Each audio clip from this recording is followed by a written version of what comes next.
Bom dia, sétimo ano. Mais uma semana se iniciando, estamos dando início a mais uma aula. Hoje, que é segunda-feira, 9 de agosto de 2021, eu sou o professor Eugênio e sejam bem-vindos a mais uma aula de Geografia. Hoje nós estamos dando início ao terceiro bimestre. E para dar início ao bimestre, nós vamos começar com a aula sobre o Brasil, a diversidade cultural e os afros brasileiros. Na nossa aula de hoje, nós vamos ver um pouco sobre o país de muitos povos e cultura, que é o Brasil. Nós vamos também ver sobre os grupos formadores da população brasileira. Vamos lá para mais uma aula? Brasil, país de muitos povos e culturas. A população brasileira originou-se da miscigenação de vários povos. Miscigenação é o processo ou resultado da reprodução entre pessoas de grupos étnicos diferentes. Por isso, apresenta grande diversidade cultural, manifestada na religião, na música, na dança, na alimentação, na arquitetura, no vestuário e entre vários outros pontos. Exemplo dessa diversidade é a própria língua portuguesa, reconhecida como oficial aqui do Brasil. Ela possui palavras únicas quando comparada à língua portuguesa falada em outros países. Ou seja, nós temos palavras que são só nossa. Outros países não têm conhecimento e não usam esse tipo de palavra. Isso porque incorporou muitas expressões dos grupos étnicos formadores da população brasileira, que são eles os indígenas, os europeus e os negros africanos. Palavras como o Tietê, Caatinga, Sucuri e Pitanga, elas têm origem indígena e Mocambo, Cafuné, Fubá e Berimbau têm origem africana. E outras palavras com origem em línguas europeias foram agregadas ao português, como o tchau e o espaguete, que vem do italiano. Grupos formadores da população brasileira. O primeiro grupo nós temos os indígenas.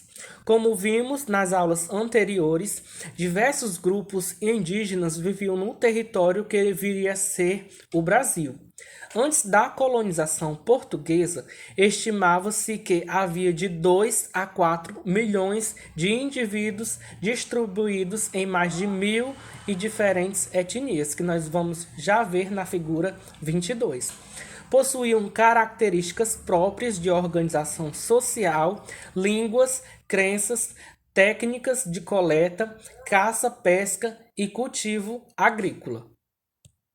Aqui nós temos a figura 22, representando o Brasil e os principais povos indígenas no ano de 1500.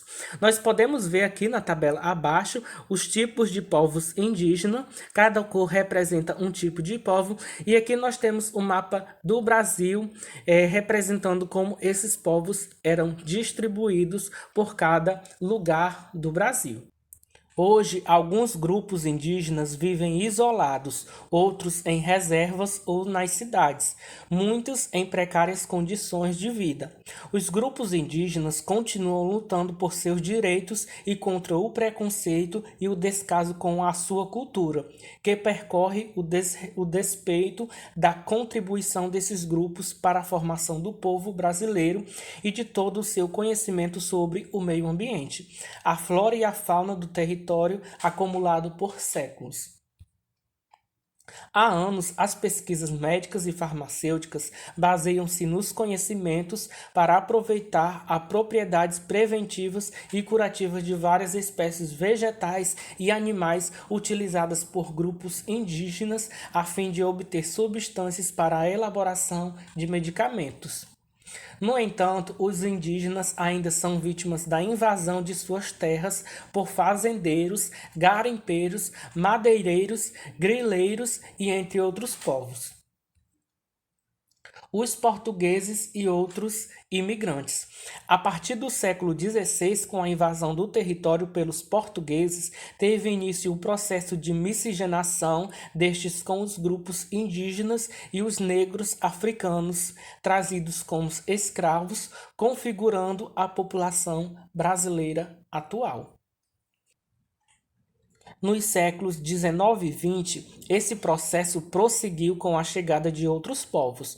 Entre os que vieram em maior quantidade estão os italianos, segundo grupo mais numeroso. Depois dos portugueses, espanhóis, alemães, japoneses, sírio-libaneses, russos, poloneses, chineses, coreanos, indonésios, uruguais, bolivianos e entre outros povos. Os negros africanos. A partir do século XXI, com a chegada de negros africanos para servir de mão de obra escrava, amplia-se o processo de miscigenação. Os negros escravizados foram a principal mão de obras em atividades econômicas do Brasil colonial, fundamentais para o seu desenvolvimento econômico. 3 grandes culturas africanas entraram no Brasil por meio de imigrações forçadas: culturas sudanesas, bastas e guineano-sudanesas, islamizadas. Nós temos aí a figura 24. Apresentavam diferentes tradições, crenças e tecnologias, o que contribuiu para a formação cultural e econômica brasileira. Aqui na figura 24, nós temos a área de origem dos afro-brasileiros. Nós temos aí a origem de onde eles vieram. Nós temos aí as setas que representam o tráfico de escravos para o Brasil. E na cor laranja nós temos os sudaneses e na cor verde nós temos os bantus. Bom, gente, esse foi o nosso conteúdo de hoje. Espero que vocês tenham entendido alguma coisa. Agora vamos para o WhatsApp fazer nossa atividade do dia.